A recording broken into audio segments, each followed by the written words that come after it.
जय श्री राम, राधे राधे। आजकल की बदलती जनरेशन के साथ साथ फ़ैन की क्वालिटी भी चेंज हो रही है। जैसे हम लोग पिछले मतलब बेंडिंग करते थे, उसमें स्टार्टिंग और रनिंग, कैपेसिटर, लीड वायर, हालांकि लीड वायर तो रहेगा, बेरिंग रहेगा, लेकिन कैपेसिटर की झंझट खत्म हो गई है, साथ साथ वाट की टेंशन खत्म हो गई है। जहाँ तक पिछला फैन आप लोग देख रहे होगे तो 300 वाट की देखने को मिल जाती होगी। उसके बाद में कुछ चेंजेस हुआ तो फिर आपका 200 वाट 150 वाट तक आप करके सिमट गई है, जो कि अभी तक आप लोग घरों में यूज़ कर रहे हो, जिसमें थिकनेस पतली रहती है। जहाँ तक बात करता हूँ मैं, इनर डाई आउटर डाई, तो उसमें पतले होने के साथ साथ उसकी वाट भी कम होती गई है। साथ साथ आप मतलब एक चीज़ नोटिस ये करते होंगे कि 36 नंबर से वेंडिंग की जाती है, 35 नंबर से वेंडिंग की जाती है। सीलिंग फैन तो 36 और 35 से ही वेंडिंग की जाती है।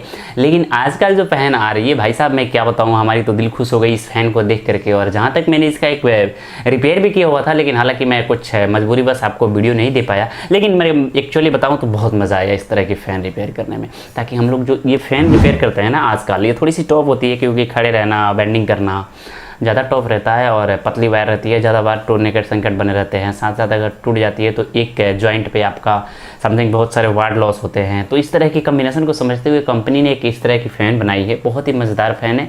अगर इस चीज़ को आप समझते हो तो इस चीज़ को मेरा वीडियो बताने का मकसद ये है कि आप अगर रिपेयरमैन हो या आप घर वाले देख रहे हो तो आपके लिए बहुत ही यूज़फुल होने वाली है। ताकि आप अगर इस वीडियो इस चीज़ के बारे में वाकिफ़ रहोगे तो फिर आपके लिए इस चीज़ को सॉल्व करना आसान होगी। तो बढ़ते हैं आगे और समझाते हैं और समझते हैं कि कैसे, मतलब फ़ैन का नाम बता दूं आपको, BLDC फ़ैन, जो कि आजकल आ रही है BLDC, लास्ट में तो DC पॉइंट जुड़ रही है तो आप समझ सकते हो कि शायद DC ही पॉइंट होगी, लेकिन हाँ एक्चुअल भी इसको DC ही बोली जाती है। ताकि इसमें बहुत सारे कंपोनेंट और बहुत सारे सर्किट लगा करके, हालांकि ये सब जन से रिपेयर नहीं हो पाएगी, क्योंकि बहुत सारे टेक्नीशियन आजकल देखोगे तो कहीं भी टेक्नीशियन आपको देखने को मिल जाएगी, फ़ैन रिपेयर के बहुत से टेक्नीशियन आपको देखने को मिल जाएगी। लेकिन जो BLDC मोटर आ रही है ना मेरे भाई साहब, वो सब किसी की बस की बात नहीं है। क्योंकि आप फैन की एक चीज़ तो जानते होते हो कि कैपेसिटर को चेंज करो, आपकी स्पीड आ जाएगी, बैरिंग बदल दो, आ जाएगी स्पीड। लेकिन जो BLDC मोटर आ रही है उसमें सर्किट आ रही है भाई साहब। अगर सर्किट की नॉलेज रहेगी तभी ना आप रिपेयर कर पाओगे, क्योंकि हम लोग तो टीवी, LED, चार्जर वगैरह वगैरह रिपेयर करते रहते हैं, इन्वर्टर की रिपेयर, स्टेबलाइजर की रिपेयर वगैरह वगैरह सब कुछ करते रहते हैं। इसलिए हम लोग सर्किट को रिपेयर करना बहुत ईजी और बहुत ही आसान समझते हैं। लेकिन शायद आप लोग नहीं समझते हो। तो अगर आप फैन रिपेयर करने के बारे में चाहते हो, रुचि रखते हो, तो मेरे भाई साहब आपसे एक रिक्वेस्ट रहेगी कि सर्किट के बारे में ज़्यादा ध्यान देंगे, ताकि आज से बीते 2 साल, मतलब आज से आगे के 2 साल में आपको ये वाली फ़ैन जो मैनुअल घरों में यूज़ करते हैं ये सब चेंज होने वाली है और सभी के घरों में BLDC फ़ैन लगने वाली है। उसमें एक बेनिफिट ये मिलने वाला है कि उसमें आपको रिमोट कंट्रोलिंग मिल जाती है, साथ साथ वाट की कटौती की गई है, और उसके बाद वेंडिंग उसका बहुत ही आसान, बहुत ही ईजी है मेरे भाई साहब। मैंने जब उस वेंडिंग को देखा तो मेरे मतलब दिल खुश हो गए, क्योंकि उसमें वायर जानते हो कितना नंबर यूज़ किया गया है, ताकि हम लोग जो मोटर और फैन में यूज़ करते हैं वो वायर उसमें यूज़ की गई है। समथिंग हमने जो फ़ैन खोली थी उसमें हमको अप्रॉक्सिमेटली मैक्सिमम हमने वायर गेजर तो नहीं डाली, लेकिन वायर गेजर नहीं डालते हुए भी हमको शायद अनुमान था कि ये 28 नंबर या 27 नंबर से वेंडिंग की गई थी।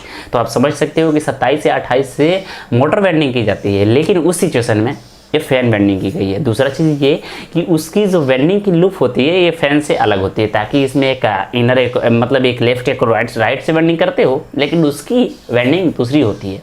उसका वेंडिंग अगर आप चाहते हो तो करना, तो मैं आपको एक छोटे से एग्जाम्पल के रूप में बता दूं तो उसकी वेंडिंग की जाती है आपका 3 फेस की जैसे मोटर होती है, यानी कि इनर से लेकर के आउटर के साथ कनेक्शन की जाती है, आउटर से लेकर के इनर के साथ कनेक्शन की जाती है। सेम अकॉर्डिंग उसी तरह उसकी भी कनेक्शन होती है और उसकी भी वेंडिंग होती है। अगर आप 3 फेस मोटर वेंडिंग करना जानते हो तो आपके लिए इस चीज़ को समझना ईजी और आसान हो जाएगा। दूसरा चीज़ ये मैं आपको बताऊं कि ये सब फैन में आप लोग कैपेसिटर और साथ साथ स्टार्टिंग कॉइल, रनिंग कॉइल, ये सब की झंझट होती थी, लेकिन उसमें आपको मेरे भाई साहब कुछ की झंझट नहीं है। ना ही उसमें स्टार्टिंग कॉइल है और ना ही उसमें रनिंग कॉइल है। एक ही कॉइल है जिसमें दोनों कंपोनेंट है, आपका स्टार्टिंग का भी है, रनिंग का है। तो बहुत ही मज़ेदार हमको लगा, क्योंकि उसके ऊपर एक सर्किट लगाई गई थी, जो कि लूपिंग फाइनल होने के बाद में हम लोग इसका 4 सर्किट में करते हैं और 4 सर्किट को कटौती करके 3 सर्किट में लाते हैं इस फैन का।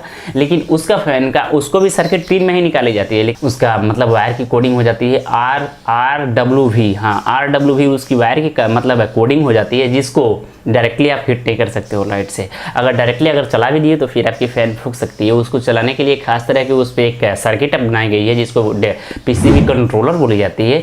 उस कंट्रोलर में उस RCB को करंट कैसे देनी है, उसमें एक प्रोग्राम IC, साथ साथ पावर IC, साथ साथ सर्किट डिवाइडर सारी लगाई गई है। क्योंकि वो फ़ैन जो होती है आपका मैक्सिमम 20 वाट से लेकर 45 वाट के बीच में आती है आजकल की फ़ैन, और उसके लिए नीचे एक LED बल्ब, रिमोट कंट्रोल, सारी फंक्शन आपको देखने को मिल जाती है। दूसरा चीज़ ये मैं बताऊँ कि वो फ़ैन जलती ही नहीं है। पहले तो ये आप समझो कि वो फ़ैन हमको आशा नहीं गारंटी के साथ कह सकता हूँ कि 99% में 99 में आपका 99 का 99 फ़ैन चलता रहेगा। एक ही फ़ैन ऐसा होगा वो गलत कनेक्शन का मानो या गलत टेक्नीशियन के प्रभाव से मानो वैसा ही फूंकता है, लेकिन ऐसे वो फ़ैन नहीं फूकेगा। फूकने का रीज़न ये होता है, जैसे मान लो फैन से उसमें भी 3 सर्किट बाहर आई गई है, कितने में कंट्रोलर अंदर डाल दी गई रहती है, कितने में कंट्रोलर बाहर रहती है। तो जिसका कंट्रोलर बाहर रहता है उसमें आपको 3 अंदर से वायर निकल के आती है। तो किसी अगर टेक्नीशियन को इस सब के बारे में जानकारी नहीं रहेगा तो उसमें क्या करेगा, डायरेक्टली कैपेसिटर का कनेक्शन करेगा और डाल देगा। तो भाई फैन तो जलना ही जलना है। दूसरा चीज़ ये कि BLDC मोटर से करंट भी बनाई जा सकती है। इसमें मैंने प्रैक्टिकल किया तो मेरे को बहुत अच्छा लगा, ताकि उसकी अगर सीरीज को हीट कर देते हो, आपस में कनेक्ट कर देते हो, तो फैन अगर आप रोटेट करते हो तो फिर आपकी फैन नहीं नचेगी, बहुत स्लो नचेगा, टाइट हो जाएगा। उससे मैंने प्रैक्टिकल किया तो समथिंग हम एक ट्रांसफार्मर के सहारे से देखे तो मतलब 220 के आसपास करंट निकल रही थी। तो मैं उस पर प्रैक्टिकल रूप से वीडियो लेकर के आने वाला हूँ। हालांकि मैं ये गाज करने आया था कि आपको अगर आपके पास भी अगर रिपेयर के लिए फैन रिपेयर कर रहे हो तो फिर आप चौकन्ने होकर के सर्किट की तरफ बढ़िए, ताकि अगर आपको सर्किट की नॉलेज पकड़ अच्छी रहेगी तो फिर आप BLDC मोटर को रिपेयर कर सकते हो। नहीं तो आजकल के ज़रा इस फैन तो अब जा ही रही है, क्योंकि वाट की कटौती और बिजली की महंगाई को बढ़ते हुए सभी लोग BLDC की तरफ भाग रहे हैं। थोड़ी सी फैन की कॉस्ट अभी महंगी है बट बेटर है। तो मैं आशा करता हूँ कि जानकारी आपको अच्छे से समझ में आ चुकी होगी। समझ में आ चुकी हो तो प्लीज़ वीडियो को लाइक, चैनल को सब्सक्राइब कर लीजिएगा।